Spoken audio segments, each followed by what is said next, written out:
Heyo. Harry I put it high for him. He's not as tall as you. Hang on. Hey, guys.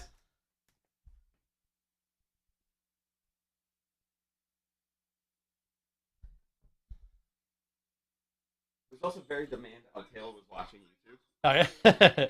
Best animal TikTok? Best TikToks of animals. Volume 2. When stunts go wrong. I was in that video. Oh, yeah?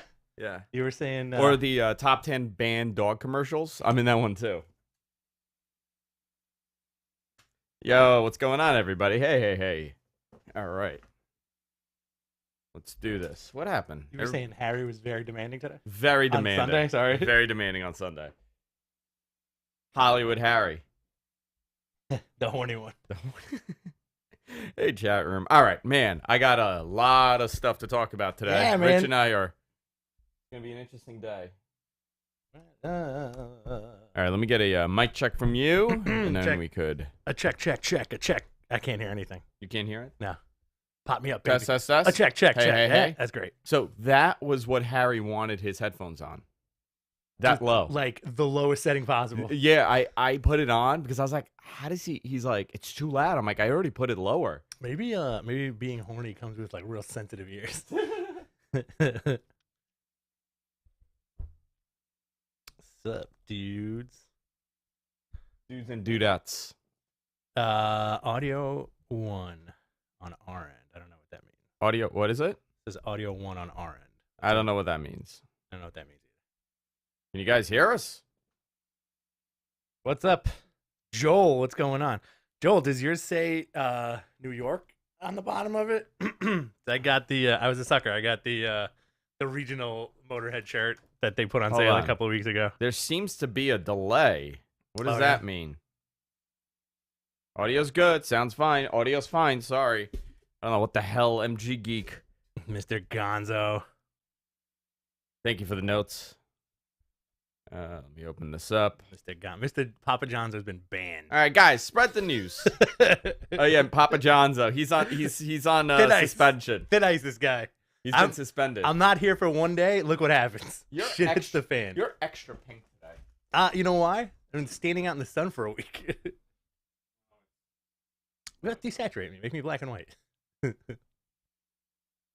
already had all these demands and effects you wanted me to put on. Oh yeah, he was like, make it look like it's Vaseline, like I'm a movie star from 1940. Yeah. He does a fantastic Brando. Yeah, I've heard his Brando. He did it on the show, and he also did his Regis.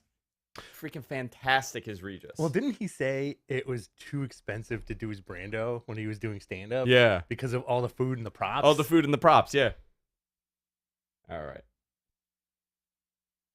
Okay, boys and girls, what are we starting with? Do we start with the CM Punk and the Daniel Bryan stuff?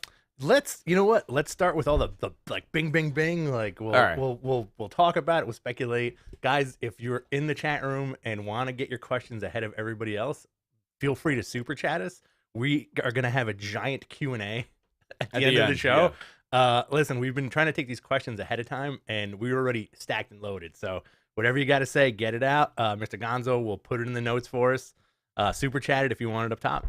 Yeah, hit the super chat, guys. I'm having a really rough day. What's this week actually has been brutal. You were saying this morning. I've had such high levels of anxiety. How's your blood pressure, by the way? Terrible. Yeah? No, it was good. What was My it? blood. It was okay. like 2.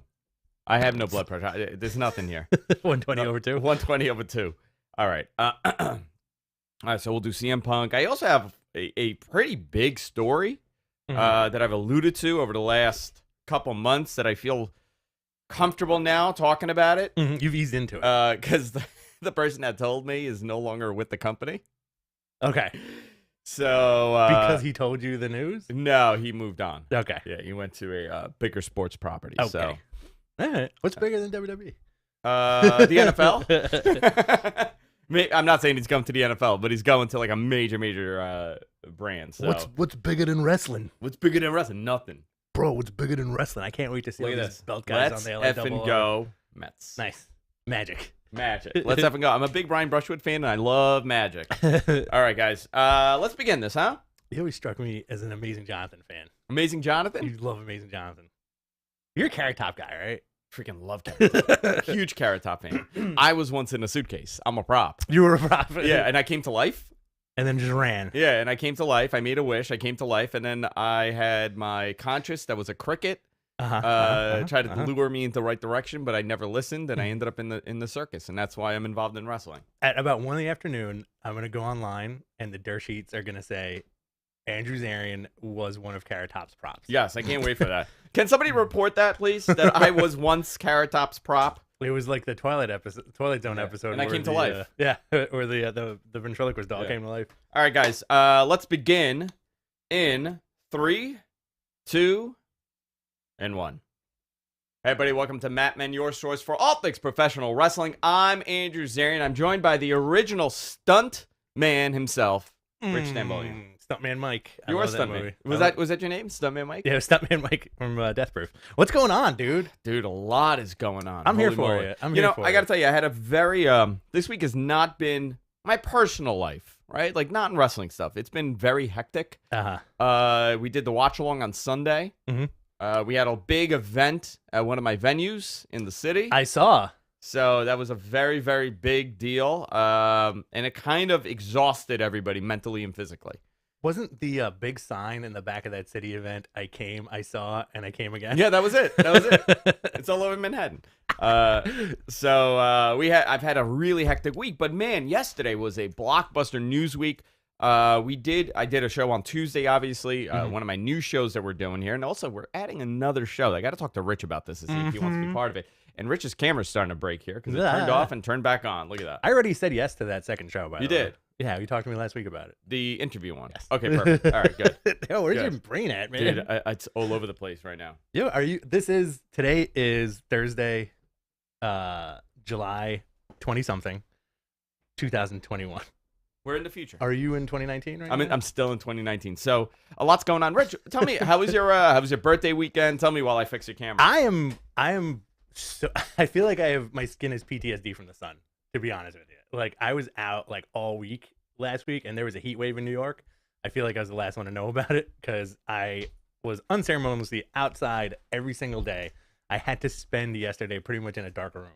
Jesus. I was like knocked out, man. Like, that's why I'm so the tanner the better for me. Listen, man, my skin does not pick up a tan at all. Like, my arms do, but like my face and my ding dong. Yeah, nothing. Perpetually dark, but nothing.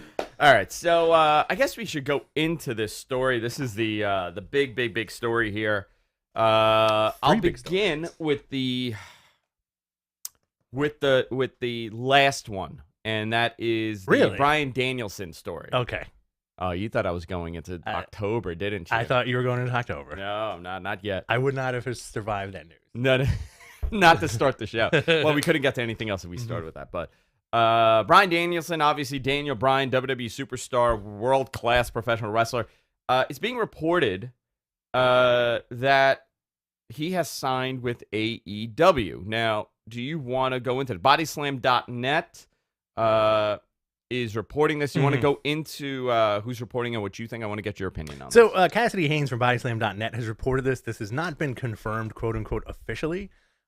What's kind of cool is that his return might be at that Arthur Ashe show in Queens, which we'll be at. Yeah. And I can't believe you managed to snag those tickets. I did snag them. Thank you. Oh, you were shocked, right? Dude, I was shocked. I was so shocked. I called in a favor. Andrew got $80 tickets that within 15 minutes of these tickets being on sale, they went through for $350 each, which is effing bananas. Yeah. So, for Daniel Bryan to show up at what? This is going to be 17,000 people? Probably. Let's say 17. Let's say 17. Let's say between 10 and 17. No. It's 17.5 right now. Okay. It's going up. Right now, they've sold about 17,000. I think secondhand market has about 1,000 tickets for sale, and I believe there's like another 12. Last I checked, I mean, obviously this changes every day, but there was like 1,200 actual tickets or 900 actual tickets, something like that. But it's pretty much it's going to be a sellout. So here's two things that if this is true, and Daniel Bryan, Daniel Bryan or Bryan Danielson. Listen, if he shows up at Arthur Ashe, he'll blow the roof off the place. I bet you it might not even be necessarily to wrestle on the spot right there. He might just come out and wave to the fans and then go to the back.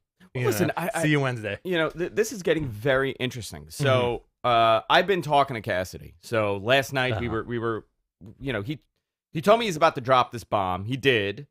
And we were talking about this because, sometimes you have to kind of piece story together. We all get different stories. I don't have, that's changing in a week or so. Right. My AEW context. But I don't have a strong AEW contact. So a lot of what I hear is through the WWE side of things and WWE partner side of things. One of the ways I have been able to kind of determine returns and firings and debuts and things like that is through their corporate partners. Like 2K, for example. I'm not saying this 2K. I'm not saying this Mattel. But those guys don't get kayfabed, right? You can't work those companies. So there was a lot of stories going out early in the week. Mike Johnson had a story about Daniel Bryan's merchandise packaging for 2021, 2022. There's nothing in play. He's not going to be in the video games. There's no merchandise ideas.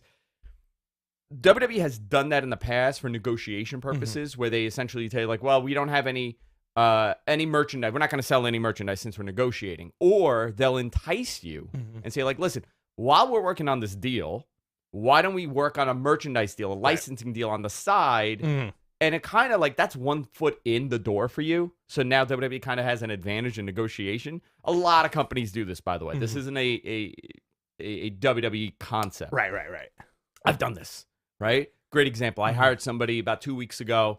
They want a very high salary. I'm not prepared to give them that. But I did get their foot in the door by compensating something else that they could do for us. Okay. Until, and obviously they're working way less and whatever, until we could figure out something. It's something that happens all the time. I spoke to somebody at 2K. And if you follow the show, we've broken the Sting story, right? Yes. It was Sting, it was Goldberg, and it was the Ultimate Warrior. All came from 2K. Yeah, and I can say that now 5 years later. Awesome. Yeah. It was the person is no longer there that I used to speak to, but generally he knew what was happening because 2K has to be prepared and know what the positioning is of this talent. So for Daniel Bryan not to be in the game, and he said, what was interesting? There was no option for downloadable content for him. So they said no. He was told absolutely they're not going to do that. Wow. Listen, this could all be a play by WWE. I can't confirm this because I haven't been told anything by anybody on an executive level or a corporate level. But last night, I spoke to a bunch of people there, and pretty much everybody's under the impression that he's heading to AEW because of all these indicators. You can piece it together. Cassidy has tremendous AEW contacts. I could tell you that about an hour and a half before Nick Gage debuted last night, he's like, hey, don't say anything, but Nick Gage is showing up in the opening segment. We're going to talk about that, right? So, I mean, nobody was reporting that. So, I have confidence in Cassidy and his track record with this stuff. So I can't personally report it, but I can say that I spoke to WWE partners, also reached out to somebody at Mattel, and there's no plans right now for anything for Daniel Bryan. Obviously, things have already been produced and things like that, but there's no long-term plans for a Daniel Bryan action figure. There's no creative plans for months.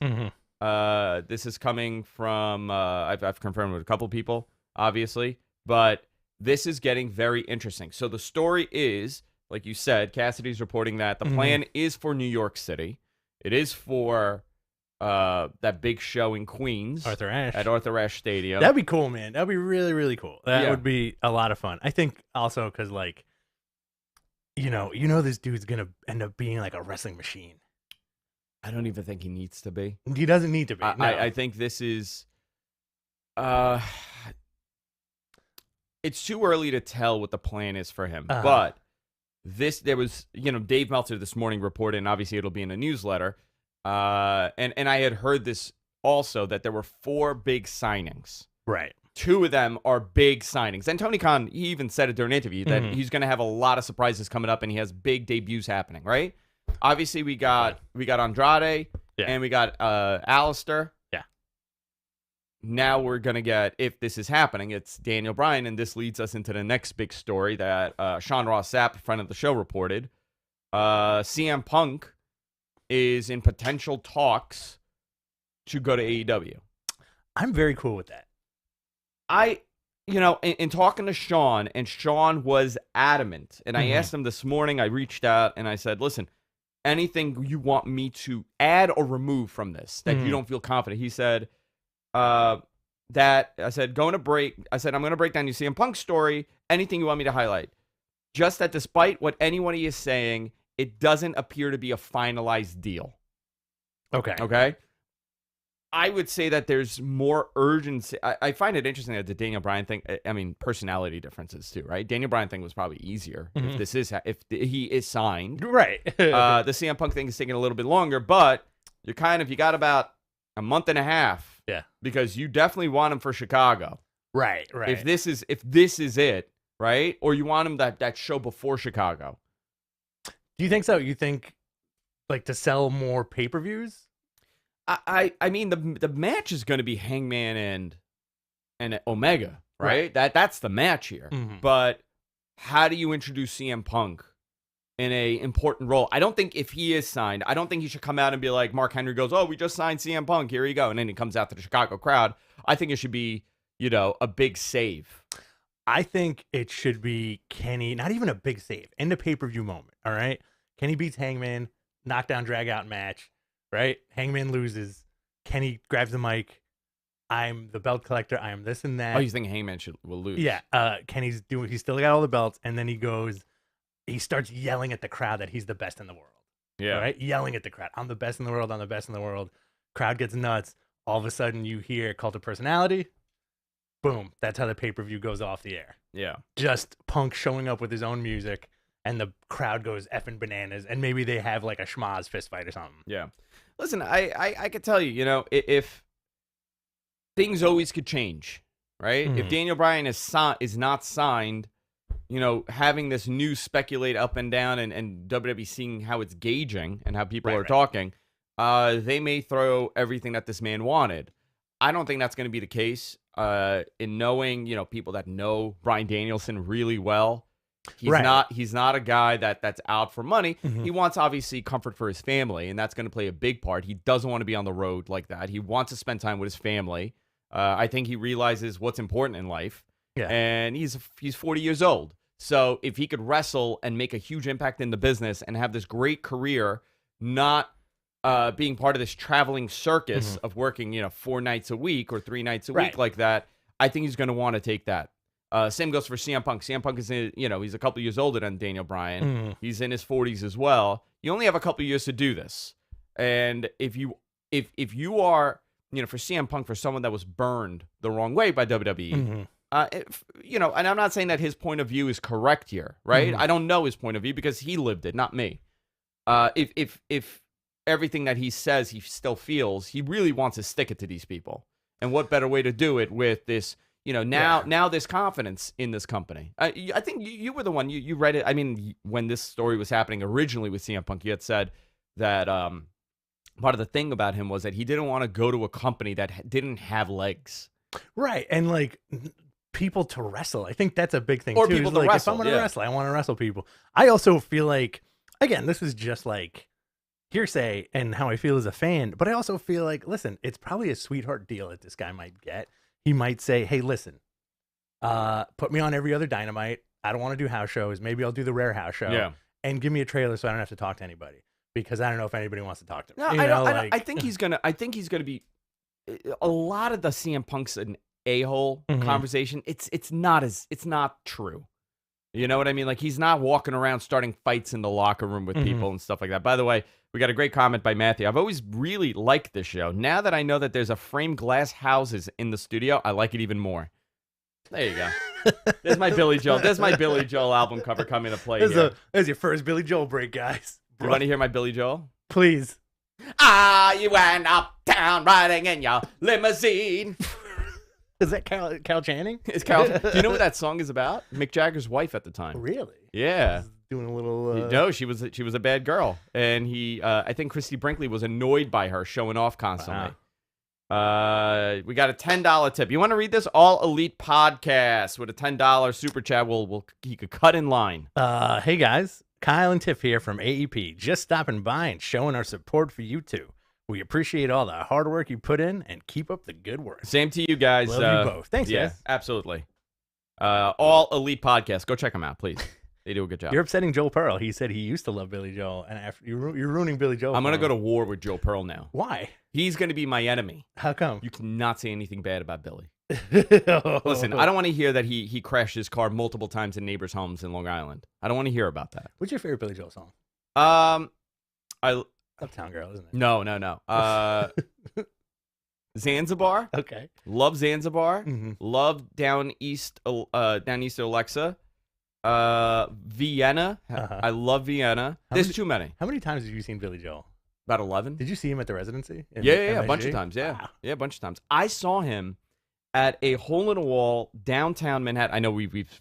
By the way, guys, if this is the first time you come to the show, this is what we do. I'm sorry. I saw him downtown in front of like 40 people one time. Wow. And it was it was unbelievable. Mm-hmm. We were just drinking. He was like talking to everybody, playing the piano. Unbelievable. Super intimate. Like the song. Yeah. He was the piano man. He was the piano. Wow. People were playing him. He just laid on the bar. We all just like went on his belly like this. Like cats. I don't think that was Billy Joel. No, crap. So, listen, let's talk about CM Punk now, right? Yeah, please. That story is fascinating to me. I think it came out of left field. We hear the CM Punk returning stories left and right. This is, the big story. The people reporting this, in my eyes, they're not nobodies. Right, exactly. I know Sean pretty well and how he does his due diligence with saying stuff. He made it very clear that he has not been able to confirm this, but he felt the need to put, that it's happening. So he feels confident enough to report on something, but can't confirm that it's a done deal or anything like that. Listen, this is a very interesting time, and this is pivotal.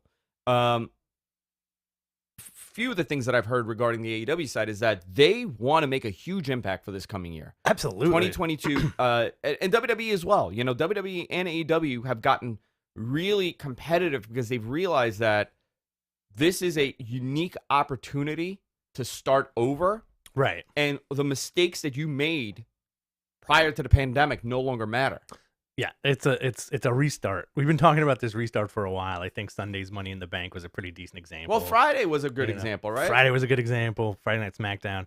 The Punk thing I always find interesting because at this point it's been 7 years. Yeah. Right? Well, that's the other part, right? He hasn't wrestled in 7 years. So either he's super fit and healthy. I think he's very super fit and healthy. I think there's a lot of discussion about ring rust. When you've wrestled at that level, it's a rarity for you to come back and be like, well, you kind of missed the step without injuries and stuff. Yeah. A lot of people are talking about the CM Punk stock, being down because he lost those fights. It's fascinating how the internet turned on him. Oh yeah, dude. Like it went from he did that podcast in November. He dropped it. What was it? Thanksgiving Eve or Thanksgiving? He dropped that podcast with Colt Cabana, and he was really like this outspoken, voice of the internet for about 2 weeks. And then people turned on him. And then people turned on him because they realized that he's not coming back, and people get very disappointed and they get angry. Listen, having a CM Punk on anybody's roster is a huge asset. Yes. Same thing for Bryan Danielson. Is this, the moment for AEW? Will September change the course a little bit? It definitely helps them, especially with the content that they're putting out, right? Like, why not? Because they have Rampage, you're going to have Dynamite, you have Elevation, and you have Dark. You have 4 shows that they're putting on. Yeah. You can easily divvy up your new talent and old talent and veterans and, just have like a nice mix of people. Tony Khan is creating a very interesting sandbox, and especially with the relationships between other companies. Now, if Daniel Bryan signs with AEW, who's to say he won't show up in New Japan or Impact, which would be kind of cool, right? Well, we saw that deal, right? At the end of Impact, there was the bumper, right? bumper, and Yeah. it showed all the companies working together. Which is interesting. We've spoken about this. Part of that concept for All In was to eventually move this into this WrestleMania type event with multiple promotions playing a part in it. And think about there's a lot of great what ifs you could do here, which I don't want to. We have so much to get to, and I don't want to do right now. Yeah. But there's so many what ifs you could do. a Cody CM Punk match, which I think would be blockbuster considering that they kind of teased some heat with that early negotiation a year ago. Oh, forget it.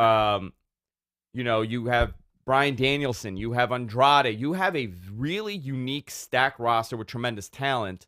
Now you just got to do it the right way. When we get to the AEW conversation, I'm going to get to some of the complaints about last night because a lot of people are noticing this roster is really full. Stacked. And it seems a little cluttered, and it seems like there's a ton of parallel booking happening here, which a lot of people don't like, which we'll get into. Which is fine. So let me just see here, Rich. CM Punk negotiation possibly for a return, talking to AEW. Sean Ross Sapp, obviously, a Fightful reporting this. Very interesting stuff. Let me ask you something real quick before we get off the CM Punk topic. Yeah. A lot of people are kind of like lukewarm on the guy for some reason. What do you remember most about? I do want to tell people, by the way. I want to say that, but yeah. I do want to say I have a kind of a big story that I'm going to talk about in a couple minutes here. So if you're watching this, stay tuned because I'm gonna everybody's getting a little risky. I would normally sit on this till it's closer to the day, but I'll talk about it today. It's coming. Yeah. Go ahead, Rich. Sorry. So the biggest moment that I remember for him. What do you remember from Punk? Like what stands out at you? I was at his debut. Okay. At the Hammerstein in ECW, and I have to tell you, there was a lot of speculation about him that day where nobody's going to react to him. When that man showed up and he beat Just Incredible, that building was on fire. Like everybody there knew. Obviously, he only had like a couple thousand people there, but I knew he was a hot act. He was the internet at one point. I think the biggest problem with CM Punk was that, and this is, by the way, guys, I'm going to date myself. We're talking 20 years ago now, okay? We're going to go back 20 years. In 2001 or 2000, I started hearing all about this guy, CM Punk. CM Punk. Then 2002, 2003, everybody was talking about this guy's the future. He's a future guy. He's like Austin. He has that attitude. He's this age. And then he debuted, and then people saw him, and they're like, oh, that's who he was? I think people envisioned like this jacked up guy that was kind of like a martial artist. I think they imagined Steve Austin. Because remember, this is before, like, we're still in the forum days, right? Like, this is before videos are being circulated and pictures are getting posted. Like, you don't really get a good gauge of this guy. But immediately, when WWE got a hold of him, they're like, oh, this is him? So I think he had a bad start. Yeah.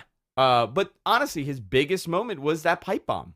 But like I think in WWE, I think if you let this guy talk how he wants to talk, he'll make money for AEW wherever he goes. Yeah, for the next few years. He could be a huge heel too. Oh yeah, absolutely. Can you imagine? That'd be amazing. Ryan Martin's $4.99. Thank you very much. Punk and Bryan going to AEW is the modern day equivalent of the outsiders jumping ship. Hope it lights a fire under WWE. The cross thing didn't help. Yeah, that was a big mistake. We'll get into that also. So, what was it for you? Biggest moment for him? I think, the pipe bomb, the Undertaker feud, the title reign. It's the reason why we do this podcast, the pipe bomb. Yeah. Honestly. We never intended on doing a pro wrestling podcast. Rich was doing the comic book podcast, and we would talk about some wrestling every now and then. But that pipe bomb kind of brought a lot of us back to this, obsessiveness with pro wrestling. And really, it caused that pipe bomb in 2011 was the beginning of that boom of the 20-teens. Yes.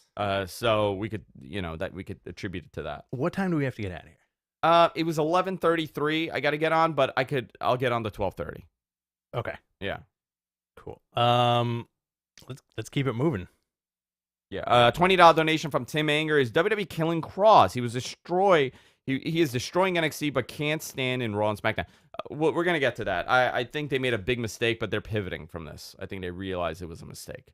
Go ahead, Rich. Where are we going? So apparently, SummerSlam is going to be in theaters? Yeah, this is pretty cool. So they do this. They've been doing it in Australia and in Canada, and I think in the UK they've done this before. But this is something that they've teased for like a decade.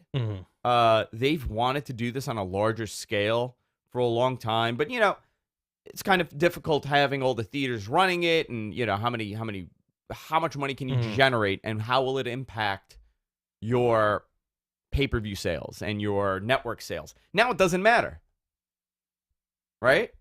No. Now it doesn't matter. No, it doesn't. Yeah. So I'm gonna skip the other thing on the notes for a little bit later. Okay. Rich. I think SummerSlam in theaters would be a lot of fun, especially if it was at like, let's say like an Alamo Draft House. Yeah. Where you can sit and they'll bring you beers and stuff, and like you can have some drinks with your friends and cheer. How about do it in like sporting arenas? That'd Do be it at fun. the Garden. You could have something that day. You could have like in the Garden Theater, a couple thousand people in these mini theaters. I think it's a great idea. And you know what? Maybe you don't want to go to the show. Maybe the show's a little too far for you, but you want to watch it with other people. I mean, that's a pretty cool environment to be in like an Alamo Draft House, having a couple drinks and eating and hanging out with a bunch of people, watching wrestling in a big theater. I think that's really awesome. Money in the Bank go home rating was 2.33 million. I thought that SmackDown was fantastic. They did a very, very good job on that show. They really, I really liked it. I thought it was a really good show. Same here. That opening tag match. Awesome. Roman passed the test.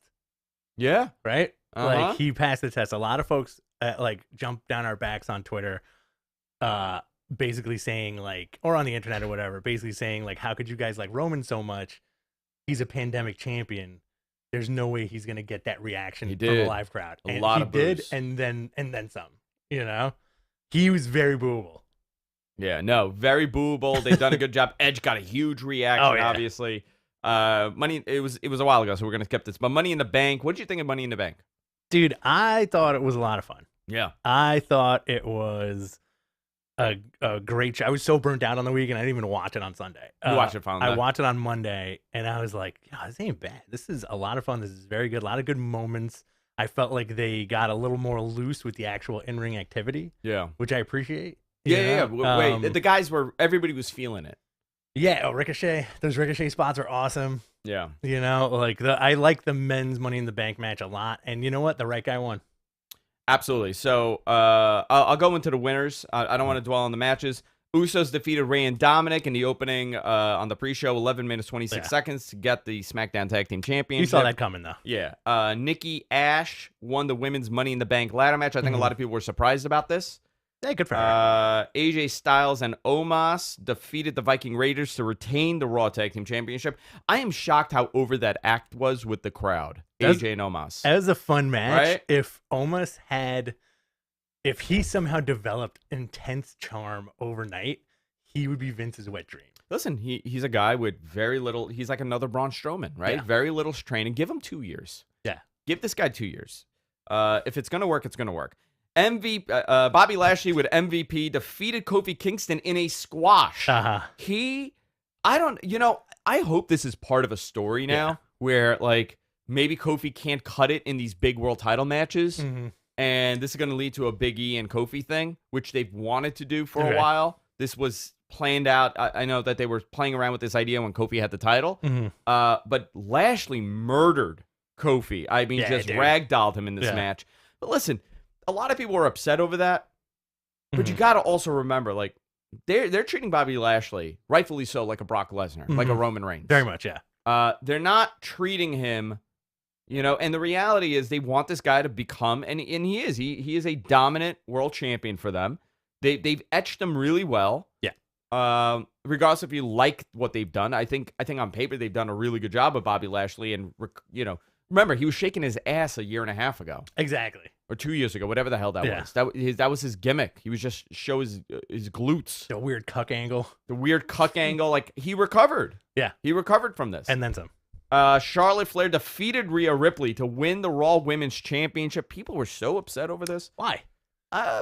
They don't like Charlotte. There's a lot of people that do not personally like her. Well, I feel like people don't see, this is like classic WWE booking, right? Charlotte beats Rhea Ripley, upsets the crowd. What's the bigger loss to cement Nikki as a champion? If she took the belt from Rhea Ripley, people would have been like, all right. Yeah, but you took it from Charlotte. Take it from Charlotte. And it worked. Right. Big E won the men's Money in the Bank ladder match, defeating Kevin Owens, Riddle, Shinsuke Nakamura, Seth Rollins, Ricochet, John Morrison, and Drew McIntyre. This was a stacked Money in the Bank. I mean, really, they really had very high quality guys in this. 18 minutes, 5 seconds. Big E's the right guy to win this. Yep. I've been told some of the plans. I don't want to say all of them because things change, pal. Right? I've been told some of the plans, and I'm hoping they go with this. I think this is the moment for him. I think a proper cash-in for Big E would be the moment. I don't want to see it. I know there's speculation that he may do it at the pay-per-view. This is my personal opinion. I don't know if that's the right thing to do. Yeah. I would like to see him like build it little by little. Okay. But we'll see. So Goldberg comes out, challenges Bobby Lashley On Raw. right? Yeah. Lashley, I think, tweeted out, "No thanks, old man. I'm not gonna fight you." Right? Now, imagine if Big E cashes in on Bobby Lashley, gets the title, And he faces Goldberg and he loses. Goldberg comes out and challenges him, and then Big E goes, "No thanks, bro. I don't want to fight you." And that's Goldberg's thing, where like he just goes up to every champion. Nobody and wants to like, fight him. "Nah, it's okay, old man." You know, Oh and my he's God. like, What is he doing? He just does that to them and just walks away. That's my Bill Goldberg. You want to see it? Mm-hmm. I did a weird kick. Sorry. Also, I don't want to listen. Drew getting on those ladders made me very uncomfortable. A guy with long legs like that should never climb. Kevin Nash, same boat. Roman Reigns defeated Edge to retain the Universal Championship. They went 33 effing minutes, and let me tell you, I loved the match. Mm-hmm. I didn't feel it was too long. Edge really looked great. I like this older Edge. I like him now. I like him more now than I did during his peak. This is Vikings Edge. I like this guy, man. Yeah. I really like this. And at the end, John Cena, big return, humongous reaction. Oh yeah, No boos. no booze. Nobody booed this man. They were very into it, and very well done overall. Rich, great crowd, right? Great crowd. Cena's return was pretty awesome. I got chills watching it. I'm like, that was pretty cool. They did it right? Yeah. They did it right. And you know what? That was another story that you broke Which one? earlier this year. Cena versus Reigns. Cena versus Reigns. Yeah, and there's more Cena plans, by the way. I'd say A- for the show. Yeah, Super hot crowd. Listen, here's the thing I didn't do. I didn't rewatch it the next day that I normally do, but I very much enjoyed it watching it during a watch along. Did you saw what happened, right? Something I said got twisted and ended up becoming the truth.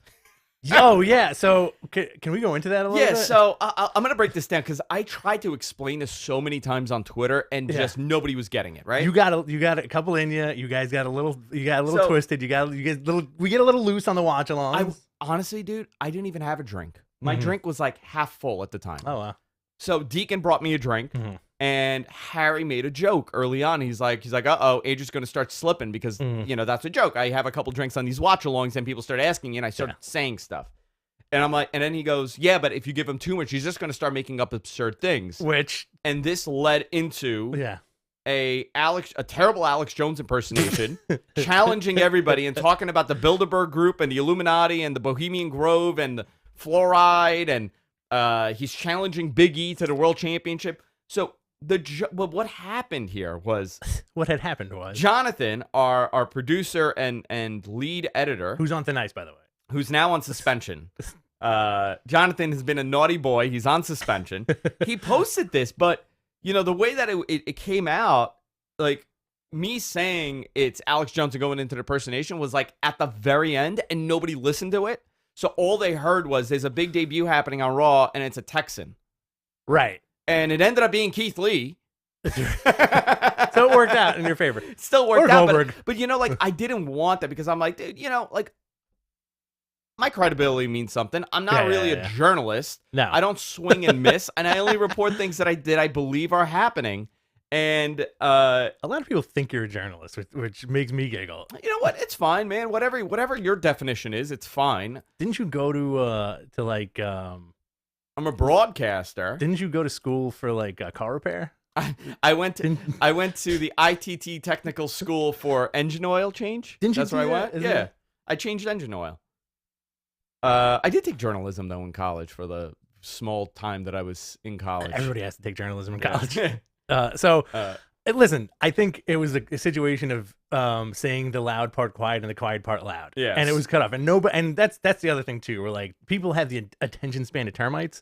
So as soon as they saw the first bit of the clip, they didn't stick to the end of the clip. I had people arguing with me, telling me that like, oh no, you're backtracking now because somebody got mad at you. You're lying. I'm like, dude, and then that turned into Tessa Blanchard Yep. returning.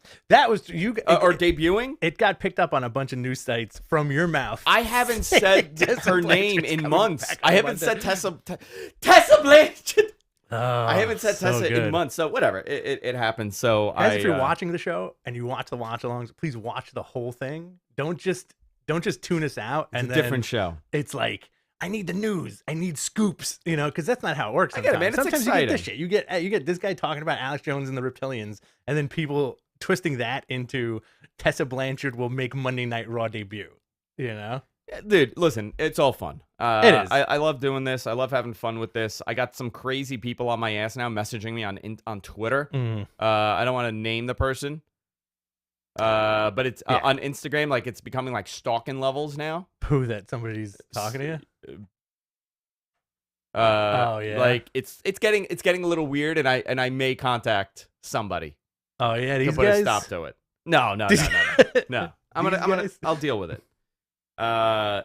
So interesting stuff. Very interesting stuff. Let's go into Raw. I want to be quick here because I do have a lot of stuff to go into. Raw, 1.9 million up from 1.6 million. Cena opened up the show, called out Roman Reigns. Cena's going to be on SmackDown tomorrow. So he wants the match at SummerSlam. That's the match setup.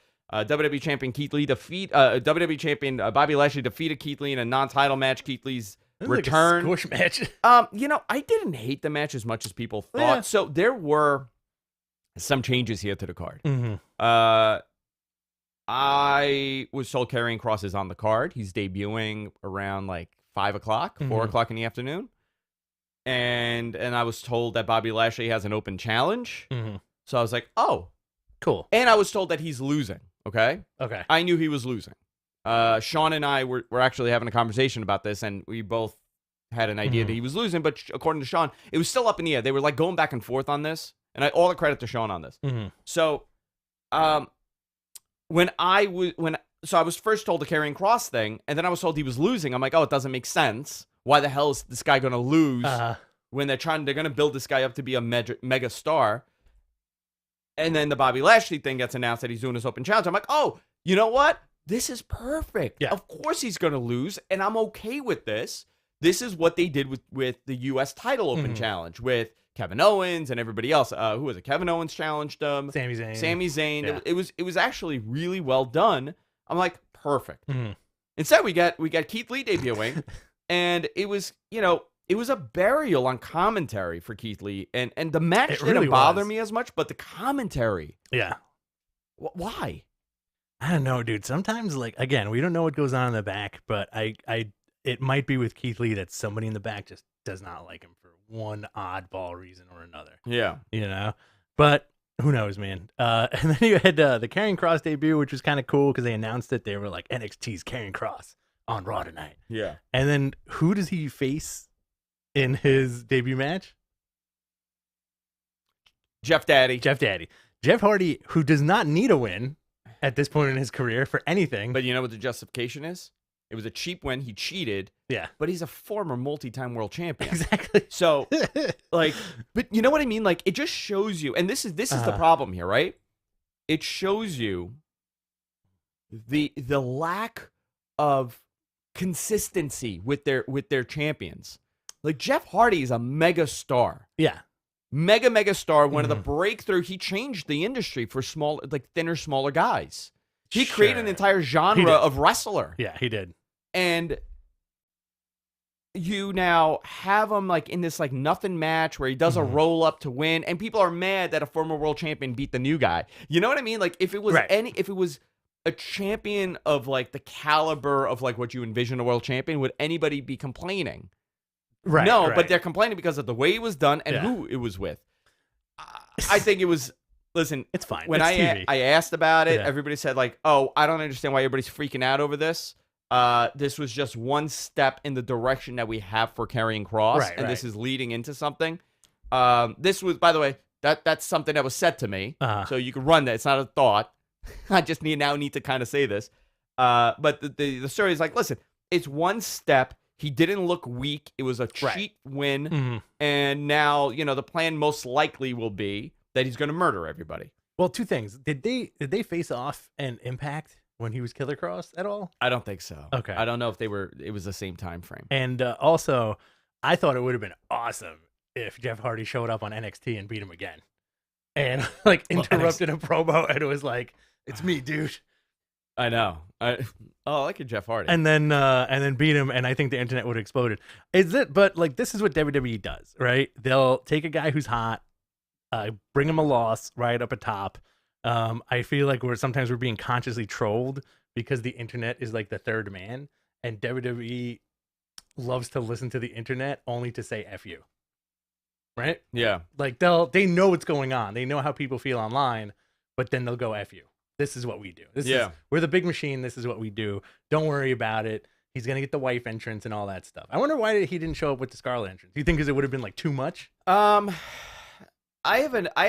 Somebody, and I can't confirm this, but somebody there told me that it's like, I don't know if this was his personal thought. I said this on We're Live, Pal, but part of it could be like Scarlett's like the urn, the power of the urn, and she's the one that's able to motivate him to become this monster. Okay. You know, maybe they could play it like that, where like she's the urn. She's the urn, the power of the urn. We're gonna make your wife the urn. My father had this Guyanese dude named Ravo, and everybody used to heckle him and tell him he looks like Paul Bearer. And at one point, they put white makeup on his face. I swear to God, this is a real thing. At one of the parties, put white makeup on his face and drew the mustache, and he kept running around with like a heavy Guyanese Indian accent, like a West Indies accent, doing a Paul Bearer impersonation. This was like my 5th birthday. Wow. Or 6th birthday. I lived in a very, very avant-garde lifestyle. You've always lived a very avant-garde. You're quite bohemian. I'm quite bohemian.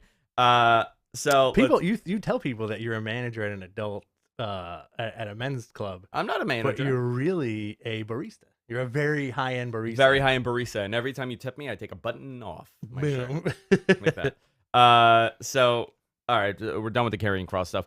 Okay, so this is interesting. We'll get to NXT, right? Sure. Internet lost their minds. Blah blah blah.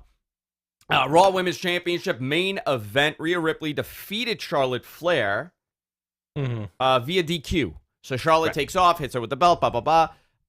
Nikki Ash cashes in with a high cross body and gets the win. 1, 2, 3. What heat, first of all. What did you think of it? I liked it, man. You know, I like this new character that Nikki Cross has. I think it's very... Do you want to know why? Why? Why they did the character? Why? Everybody's asking, why the hell would you do this? Fans are back. How many of those masks are you going to sell? Yeah. How many of those capes are you going to sell? How many of the T-shirts are you going to sell? How many of the Halloween costumes are you going to sell? How many of the action figures are you going to sell? Think of that. Yeah. This is a kid's angle. And example, my daughter, 5 years old. Do you know who she loves? 2 people in this company. Braun Strowman, okay, and Big Show, right? Actually, my daughter's a big Show fan. I don't know why. It's huge. She loves the TV show that he was on, the Netflix show. I have no idea why, but she loves Alexa Bliss and loves Nikki Cross. Okay. And the boy with the red shirt, Bray Wyatt. Okay. That's what she calls him. So it's a kid's angle. This is going to sell a lot of merch. Absolutely. 100%. That's not 100%. Don't quote me on that. But that's the reason. I mean, this is a marketing opportunity for Nikki Cross. And listen, how could you be disappointed for her? Right. She was in Sanity with this nutty gimmick, which was freaking awesome. She was the last survivor of Sanity. She really was. Yeah. And she came to the main roster. They did nothing with her. She did that thing with Alexa, and then nothing with her. And now she's the world champion. Pretty sweet. This is everybody's goal, and she achieved it. She achieved the highest possibility in professional wrestling, and that's becoming the world champion. Good for her. And apparently, she had a big hand in this gimmick too. Good. I'm glad. I really am. Yeah, good for her. NXT on Tuesday. Joe calls out Karrion Kross to open. Oh, so good. Regal interrupts. Go into that, Rich, a little bit. That was so much fun. So like, Joe refereed last week's match between Gargano and Karrion Kross. Joe got laid out by Karrion Kross at the end of the match. Now you have like a pissed off Joe who's supposed to be William Regal's enforcer, and he's basically saying like, no, this guy's gonna get his comeuppance. And and you have Regal interrupting him, etc. This doesn't come back until later in the show. Yeah. But then, you got a pretty decent NXT. Bobby Fish and Kushida beat Roderick Strong and Tyler Rust. How far do you see this Diamond Mine stuff going? I don't know, man. I'm trying to... Somebody told me that this was not the original group. Okay. I can't remember who they said it was going to be. I don't know how I feel about it. I feel like this is a reset, and they're trying to get other people over using Roddy, which I understand doing that. Yeah. I don't know how I feel about it. Guys, by the way, hit the subscribe button. We got over 200 people in the chat right now. Hit the subscribe button, hit the like button. Listen, YouTube really likes subscribe and likes right now for their algorithm. So do us the favor, hit the like button, subscribe to the podcast. We do a podcast every single week here, live on Thursdays, sometimes on Saturdays, sometimes on Tuesdays, but mostly on Thursdays.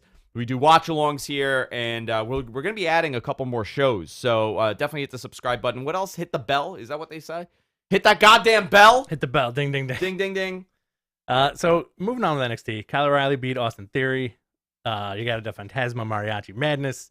Odyssey Jones defeated Andre Chase in the breakout tournament. Yeah. I think MG said Odyssey Jones is a Vince guy for sure. Interesting. Drake Maverick beat the $1 Million champion LA Knight, non-title match. Raquel Gonzalez beat Xia Li. Xia Li had a bit of a medical scare apparently, but she was announced that she was okay the next day. And Karen Cross lays out William Regal to provoke Samoa Joe. So they are now going to do Samoa Joe carrying Cross. I guess Joe wins. Joe takes the title, and then Karrion Kross goes to, murder Jeff Hardy. There you go. For the rest of his life, Jeff just stalks him. So I thought it was a decent show. So here was a big announcement. NXT officially announced 8/22. We had reported that TakeOver was going to happen the day after SummerSlam. And a venue wasn't announced, but it's being implied that it's the CWC. So they're going to be doing the Capitol Wrestling Center. This was, when I was told I was told that this is a hold location. Okay. If they don't have another location in store, I think it's going to be a little bit difficult for them to find a location, because think about the mass migration of people going to Vegas on a Saturday and then coming back. Like, are you going to do 2 shows? Are you going to go? We're also dealing with a smaller pool of people that are willing to go to shows right now. Exactly. So that's going to play a part. I would hope that they have a bigger building, but if it is a CWC and this is the last time they do it over there, that's fine. Whatever. It is what it is. It's going to rock it. Yeah, it is what it is. Spoilers for... I'm not going to dive into the spoiler. Let's not dive into the spoiler, but let us just say it's pretty much exactly what you think it would be. Okay. Yeah. I don't want to dive into guys, you can figure this one out for the NXT I don't spoilers. know if we have time to go into the Impact stuff. Well, let's quickly talk about the cool Impact stuff. All right, go. Jay White. Yeah. Jay White shows up. Jay White shows up after the main event. Teases Too Sweet with Kenny. Show goes off the air as a run-in happens. Apparently, it was filmed for New Japan Strong. Whatever the end of the show was, will continue on New Japan Strong. Okay, perfect. I'm stoked. You have Jay White. I think he introduces Chris Bay at some point as a new Bullet Club Club member, which is pretty dope. It's happening, guys. It's happening. Well, Bullet Club's making it. They're doing something with Bullet Club right now, because we even at the end of it, Dynamite, we saw a Bullet Club run-in. Yeah, which was interesting. Let's see. Bound for Glory promo, October 25th. AAA, AEW, New Japan all teased for a crossover. So good.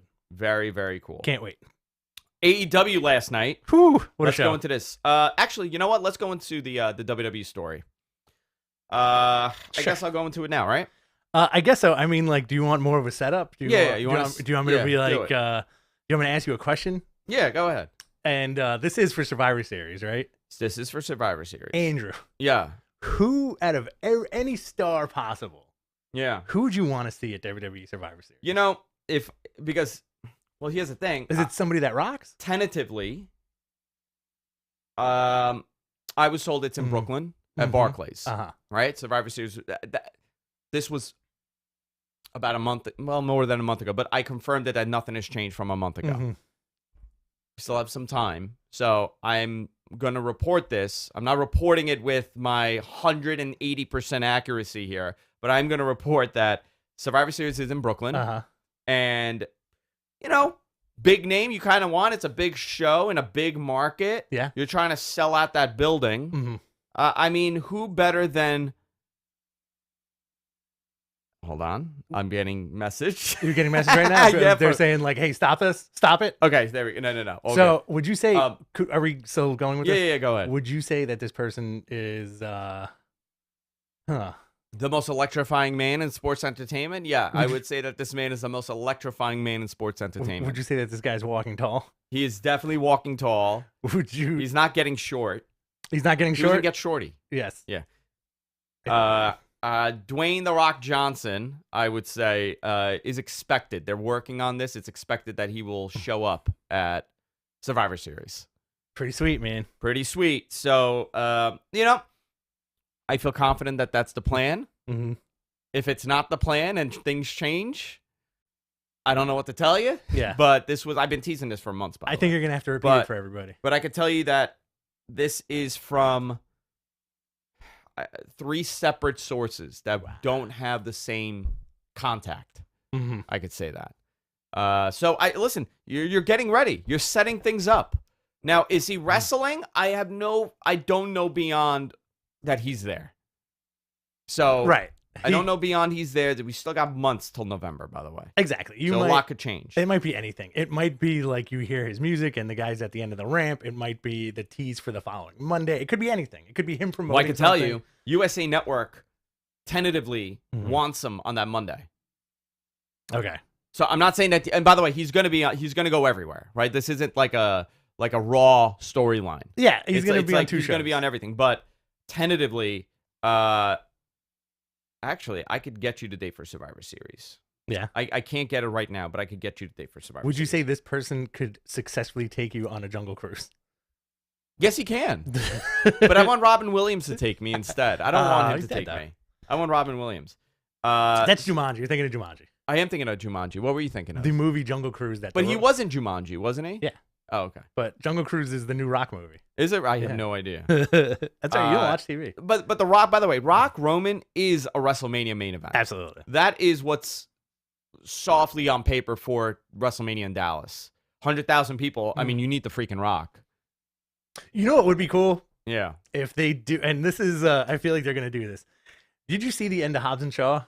No, I've not seen any of the Fast and the Furious movies past the 3rd one. Oh, you're in for a treat because Tokyo Drift was the last one I saw. You're in for a treat. Besides, with the point I'm going to make, those movies get dumber and dumber and was bigger Tokyo and Drift bigger. 2nd or 3rd?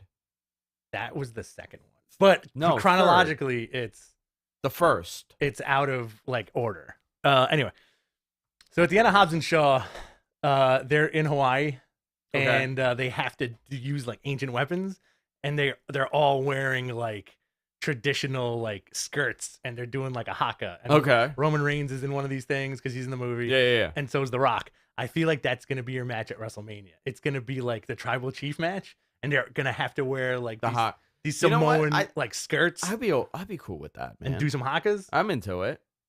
We got a $4.99 from Ryan Martin. Again, if you want to jump the line with your super chats, go right ahead. You could with your questions, you could do a super chat and skip the line. You want to read that for me? From Ryan Martins, any other big returns coming other than the ones we've heard? Also, how does WWE plan to pivot from the Cross Jeff match? Will he get his full entrance? I think that's what it's leading to. Yeah, it's going to lead to that. Some kind of weird pay-per-view thing.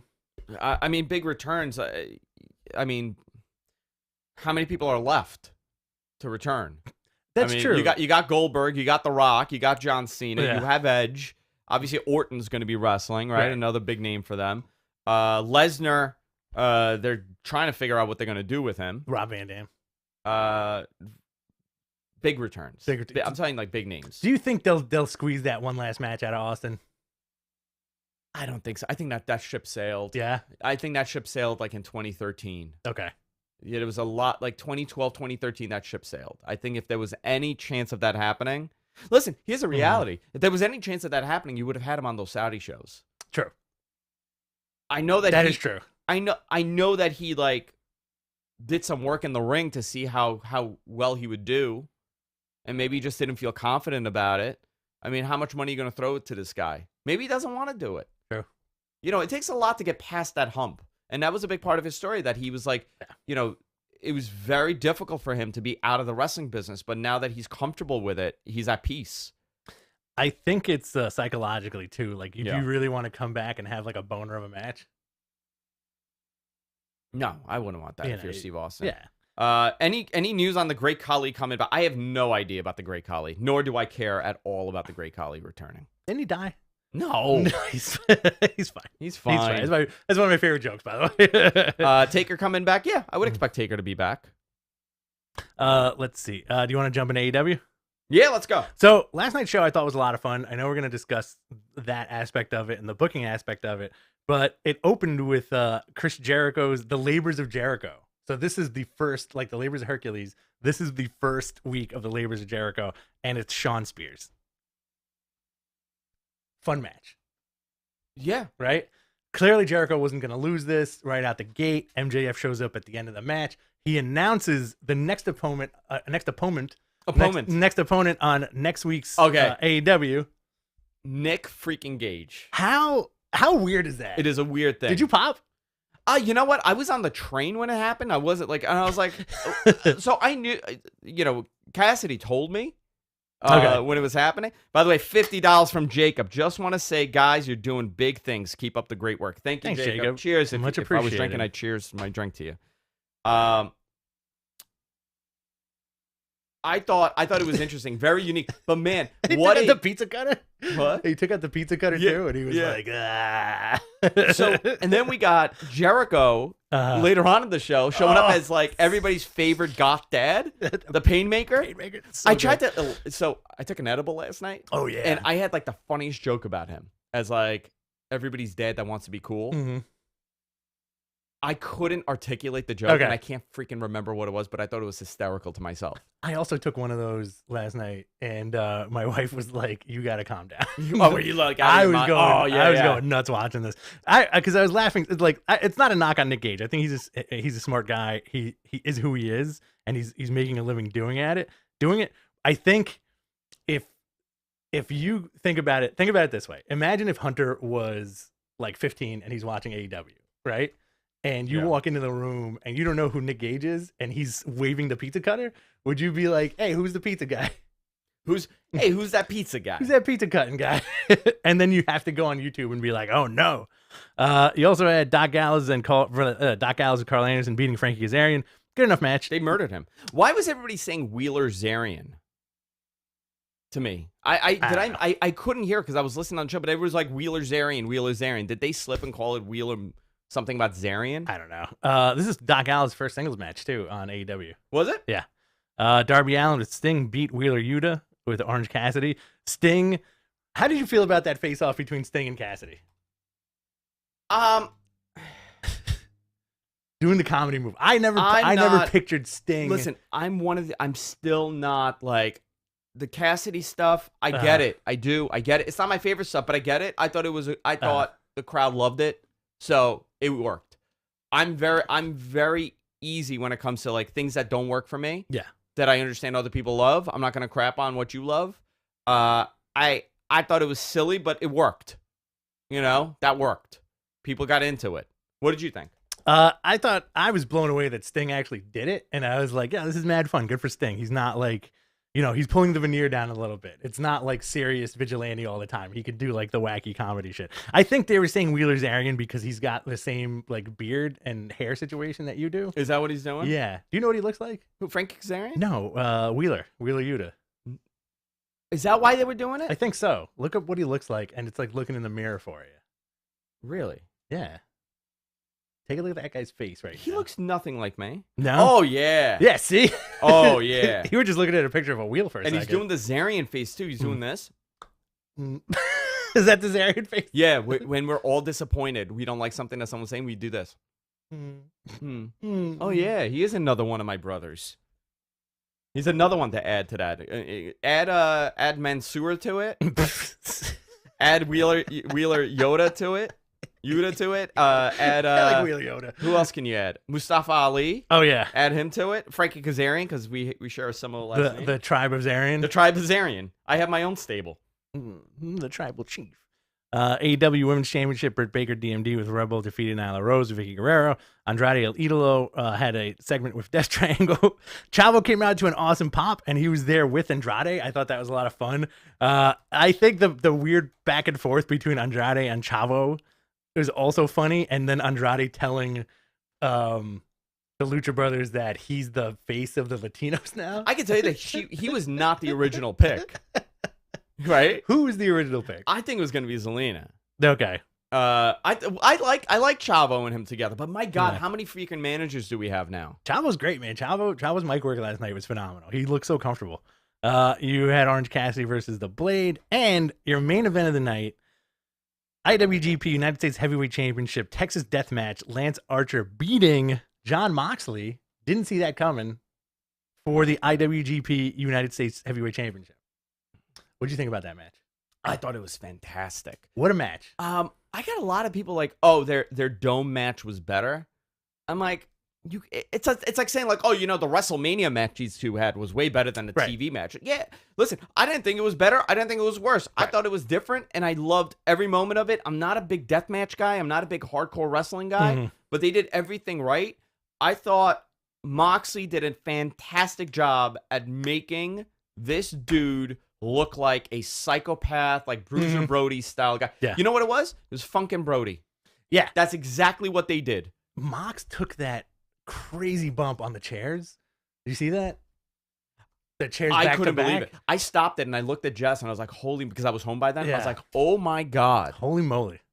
And another like weird teaser at the end of the match, Hikuleo came out from Bullet Club, who is Tama Tonga and Tongaloa's little brother, who's gigantic. I'm going to ask you something. Sure. And this is when we talk about difference in booking, right? When we talk about, WWE's booking philosophy and AEW's booking philosophy and other New Japan's booking philosophy. I think a lot of viewers now, we watch wrestling in the eyes of a WWE product. Okay. Because that's what we know. That's what we know wrestling is for the last 20 years with no competition on a mainstream scale. Would WWE ever have ended that show the way that AEW did? No. With a unknown guy that nobody... I'm going to say, even that building, that's a smart building, they didn't know who this dude was. They just saw a big dude with a Bullet Club shirt. A big dude with a Bullet Club shirt, and they pop for the Bullet Club, and they pop for New Japan, but they really don't know who this guy is. And rightfully so, but you know what? He got a freaking reaction. Yeah. And it made you now, if they didn't do that and they announced like, oh, next week on Dynamite, nobody's going to care. They put him way over on commentary. They put this guy over on commentary. They put this guy over at the final segment and a stare down. You could tell he was a little nervous, though. Yeah. You could tell that he was a little nervous, but fine, cool, whatever. They're giving a unique opportunity to a guy to be in a main event position, challenging for a title. I thought it was freaking awesome. Absolutely. Great job. There's other things I didn't really care for. That Britt Baker match was not great. That's all right. Didn't care for that.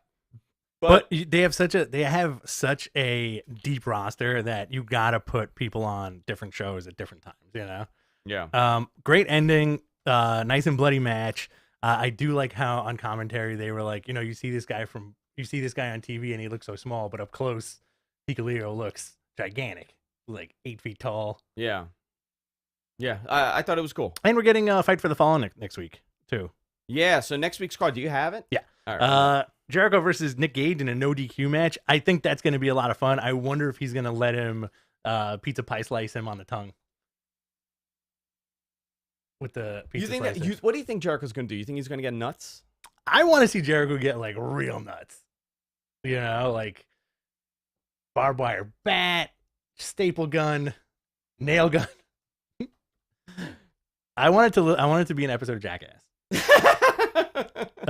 You have FTR versus Santana and Ortiz. That's going to be fun. Christian Cage and Jurassic Express versus Private Party and Angelico. IWGP US Heavyweight Championship, Lance Archer versus Hikuleo. And you have an elimination tag match. The Elite. This is like a trio elimination tag match. Kenny Omega, Young Bucks, and Good Brothers versus Hangman and Dark Order. Evil Uno, Stu Grayson, John Silver, and Alex Reynolds. I think that's going to be a lot of fun. That's going to be a solid main event. Who'd have thought at the beginning of AEW this was going to be like the feud that you're vested in, like Omega, Bucks, Gallows and Anderson versus Hangman and the Dark Order. Wild. Have you ever seen yourself becoming a big fan of Evil Uno? No, but I'm into it. Yeah. I'm into the whole thing. I'm into Hangman. I think this has been great for Hangman. I think the tease has been wonderful. They've done a really good job with this. They've done a really, really good job. Also, apparently, Tony Khan will announce a major new live event. I don't know what this is. Okay. So, by the way, I don't know why people are DMing me. I think we announced this a while ago. The tentative plan is Brooklyn. Yeah. We announced that like a couple months ago. Yeah. You want to give a little plug on how people could fund us and support us while we get ready for the Q&A segment? Get your questions ready, boys and girls. Absolutely. Guys, if you're in the chat room, super chat us, these donations good for a good cause, which is beers after we do the show. We appreciate every single one of you. But, like we said during the whole show, if you have a question and you want to get it to the front of the line, super chat us. We're going to knock these questions out very soon. Fund us on Patreon, patreon.com/MattMenPodcast. You can check us out on Twitter. All social media, Matt Men Podcast, Andrew Zarian, BTC Rich. Follow us, subscribe to the channel, do all that stuff that you got to do. We're really enjoying this. We've been doing this for 10 years, and now it's like, buddy, it's taken off. It really has. The last couple of months have been unbelievable. It really has. I think we're on a cool roll here. We're gonna be. I'm still working on SummerSlam, by the way. I have a little issue with this. Yeah. I have a little issue with this. But we're gonna be in Brooklyn. Jesus. We're gonna be at Arthur Ashe on September 22nd for AEW Dynamite. We're also gonna be at All Out in Chicago, September 3rd. Hell yeah. The 4th, whatever day it is, September 3rd. I think that show's gonna be a blockbuster show. I think so too. I think it's gonna be awesome. Do you think somebody that rocks is gonna show up at that show? No. Dwayne has not showed up at AEW. I was trying to think of the rest of his movies. I was like, but it's me, the reptilians. Is it? Oh my God. Mole Men. That's a pretty good Alex Jones. I can't do it. I destroyed my voice for 2 Your days. Alex Jones is also a comparable Larry King. Nixon. Oh, I am not. Yeah, it is a pretty good Nixon. It's a comparable Nixon. Yeah. Taylor Jones, $10. Thank you. No relation to Alex Jones, I'm assuming. And she says, cheers, guys. Cheers. And Fight Me in the chat. $5. Thanks, bud. Hey, guys, do you think the Punk return is going to actually happen, or is this one of those classic CM Punk is returning things? I don't know. I've heard nothing on CM Punk other than Sean Ross Sapp's report, and Sean generally has a terrific track record, so I could just go based on that. I personally don't know much about the CM Punk return thing. Got it. I would imagine that, what's interesting, WWE did want AJ for something a while ago. I can't remember what it was. Can't remember. Would you say that this person is the King of Scorpions? No. Mike D199, do you think Becky returns to Raw or SmackDown? Becky's returning any day. Oh, yeah. That's the other thing. I said this the other day, and I think I repeated it. I repeated what someone in WWE told me. They're like, oh, yeah, it's like any day now. Any day now. So I don't know what that means. I don't know if it's this week, next week, the following week, but it's going to be soon. They're taking a pregnancy approach to her return. They are. Any day now. Dude, and I got to tell you, she's in remarkable in-ring condition right now. We got $5 from That Bean. Cheers to my favorite guys from Queens. Keep up the great work. Thanks, bud. Nice. We got Tim Anger, longtime supporter of the show. Thanks, Tim. $20. Is WWE killing Cross? He is destroying NXT, but can't stand in Raw and SmackDown. We're in the Q&A segment, right? Yes. I don't think they're killing him. I think it was one time. This was the first time he showed up, and we'll see what happens next week. I don't want to say that they ruined this guy after 1 week. And we listen, at the end of the day, Bobby Lashley was shaking his ass and was in a cuckolding angle, and now he's the world champion. So, ruin is a very strong word. Yeah, ruin is hard. Let's see. Do you want to jump into the rest of the Q&A? Yeah, let's do it. Do you want to do the Twitter stuff first or no? Yeah. Okay, because there's a lot on Twitter. All right, we got about 25 minutes. Okay, from Kuro Metariko. Got any scoops? Oh, stop. The whole show. From Manny Boy 3298. Can you all confirm Punk or Danielson stuff? We've been talking about it all show. All show. I cannot. I personally cannot confirm it, but I've heard the same rumblings, and people within these companies are now talking. So, from Michael Wayne 360. Are any rumors regarding WWE full October dates and Royal Rumble 22 dates and location? Can you read that again? Are there any rumors regarding WWE's full October dates and the Royal Rumble 2022 date? I don't have full October dates. I do have this was prior to the schedule going out, what the schedule is for like the touring. I know that Barclays was a heavy contender to hold Survivor Series. Beyond that, I don't have any other October dates. I got a couple of questions from our buddy Vibor. Vibor! Apart from Cena, Goldberg, and Edge, are there any further part-timers scheduled to wrestle or appear at SummerSlam? Who could host it apart from Cardi B? I don't know if Cardi B's hosting it anymore. Dua Lipa. She's pregnant. Both of them pregnant? No, Cardi B is. Once upon a time, the sucking it. Oh boy, that's every song, right? Yeah. Once upon a time, I was sucking it, right? Isn't that like every lyric in a Cardi B song? Shawn Michaels. Suck it. Do you think John Cena's Money in the Bank pop was the loudest he's ever gotten in his whole career? I don't know if it was the loudest. People were. I put a poll up and I said, "Is this louder than the 2008 pop at the Garden when he showed up after like he was supposed to be gone for like 13 months and he showed up in like a week?" Yeah. It was loud, but there was plenty of boos because that building wanted Triple H to win. Yeah. That Rumble. So I would say that this was the most unanimous babyface pop that he had. Do you think they're piping in extra audio? I don't know. I didn't think. SmackDown, everybody was saying that they did. So there was some. I don't know if there was sweetening. Maybe there was a little bit of sweetening. I'm not totally against sweetening. Yeah, sweet it up a little bit. You know what? You know every wrestling show is sweetening the audio. You know how you do that? You pot it all the way up. And you place you know who was the king of sweetening the audio? Paulie. Yeah. Yep. Paulie. You can make a building with 10 people sound like you had 10,000. Do you think the Olympics going to hurt the WWE rating? I'm very curious about that because I spoke to a friend of mine that works at one of the networks, and they said that the anticipation from some people is that the Olympics are not going to have the oomph that they did this year due to all the restrictions, and it's gotten politicized and the restrictions and everything going on. I think a lot of people are turned off to it. But I don't think it's. Listen, of course it's going to hurt them a little bit. I don't know to what capacity. Okay. Do you want to talk about P1s and P2s? No. Okay. No, I'm going to go to sleep, man. Okay. You want to see me go to sleep? You talk about them P1s and P2s. Do you want to talk about analytic indicators? Talk about them analytic indicators. You some bitch. Imagine if that guy, instead of being a wrestler, ended up being like a numbers guy. Like that. A numbers guy? Yeah. We're down. Sales are down. Sales are down. We got to pump up the P2s. Hey, Andrew and Rich, do you want to see CM Punk versus Daniel Bryan next year at Double or Nothing? God, yeah. Yeah. Of course. Absolutely. Fifth Generation Carney, do you think Tony Khan can squash the beef between Colt and CM Punk? I don't think there needs to be mediation. They're adults. I don't even know if they have squashed it, if they didn't squash it. I thought that whole thing was silly. Yeah. Well. Like it's pretty cut and dry. Colt Cabana got sued because of something CM Punk said on the show. Right. You know, I don't know. That's a good lesson for podcasts, old podcasts. Yeah. Let's see. From Pratik, when is Brock Lesnar coming back? But he said when Brock Lesnar coming back. They're gonna have him back as soon as they could have him back. When Brock Lesnar? I gotta tell you, I had no idea Brock Lesnar was such a mega star in India. Yeah, dude. Because almost every single Brock Lesnar question is coming from viewers in India. You know, by the way, Indian market, tremendous market. Do you know how many people annually watch WWE in India? All of them. Every single one. Billions. It's over 350 million viewers annuing to WWE product in India. They get about 3 to 4, anywhere from like, let's say 3 to 5 million viewers a week for I think Raw. That's their Raw number. So interesting. Let's see what we got here.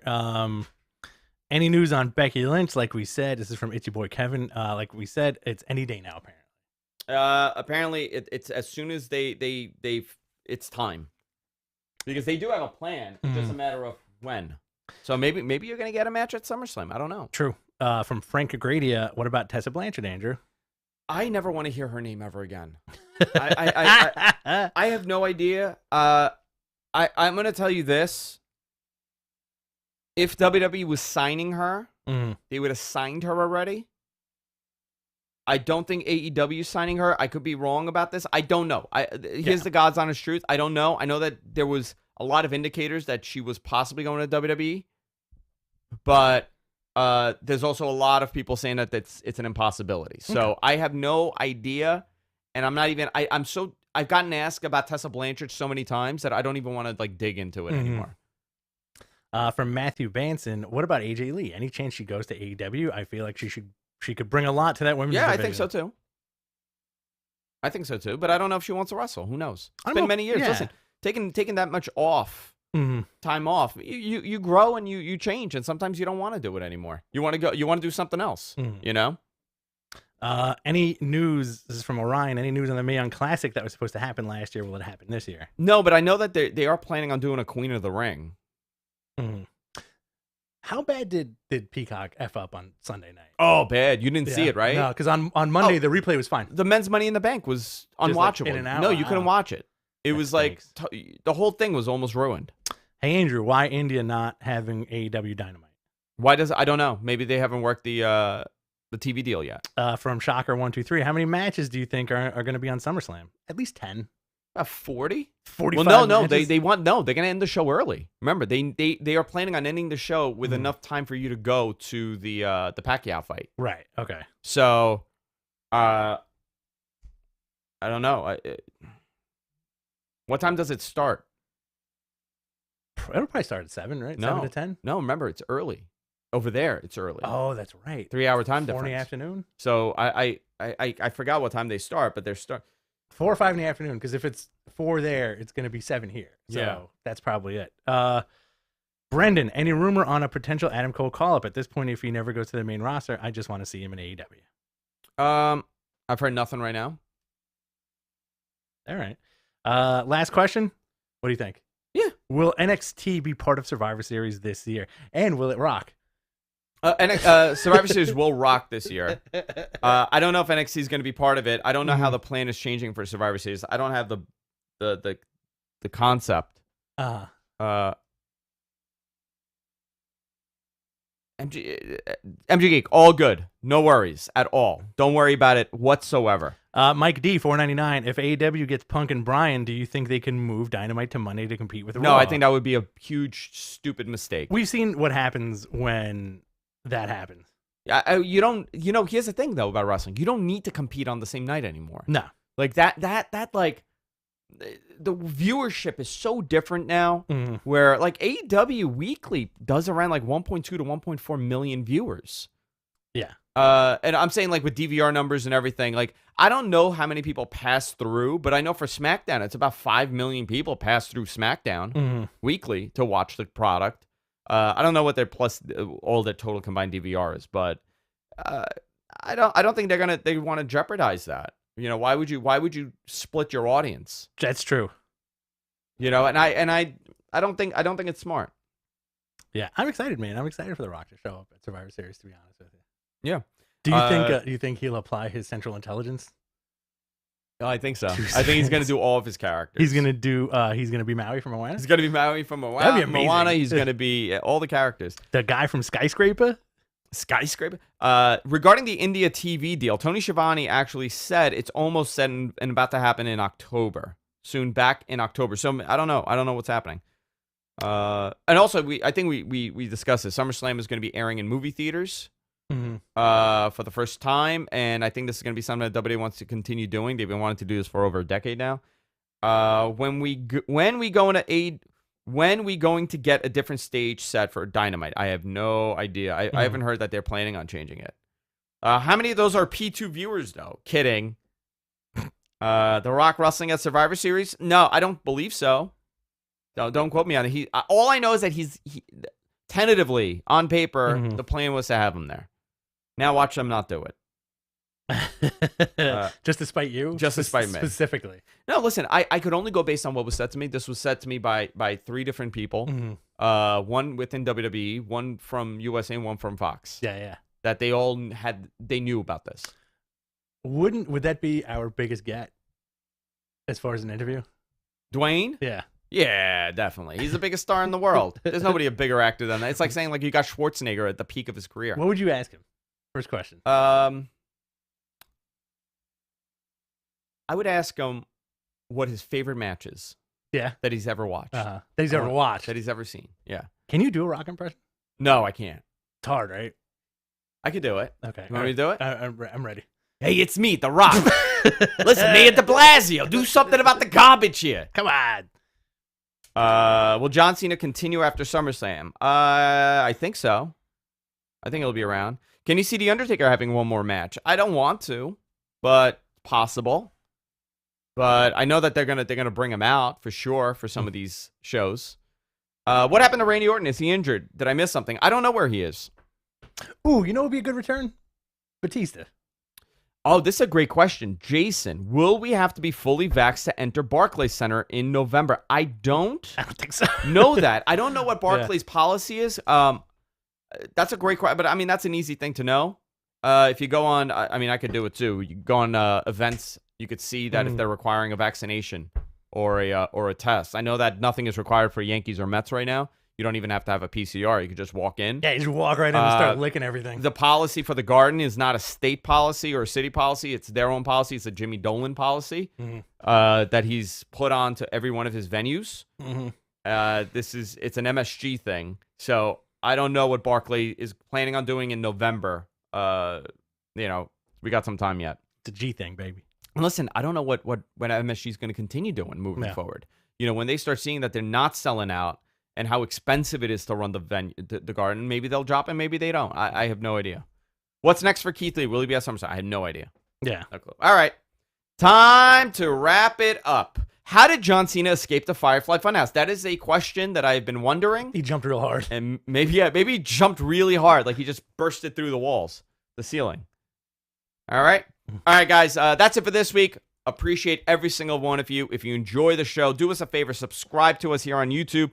The podcast is everywhere. Listen, I know you guys watch on YouTube, but go to your favorite podcast app, right? Search Matt Men Podcast and hit the subscribe button. Give us the review. We love you guys. Patreon.com/Matt Men Podcast. If you enjoy the show, you can fund us there as well. You can fund us here on the Super Chat, and we have a lot more coming. We'll see you all next time. Later. Take care.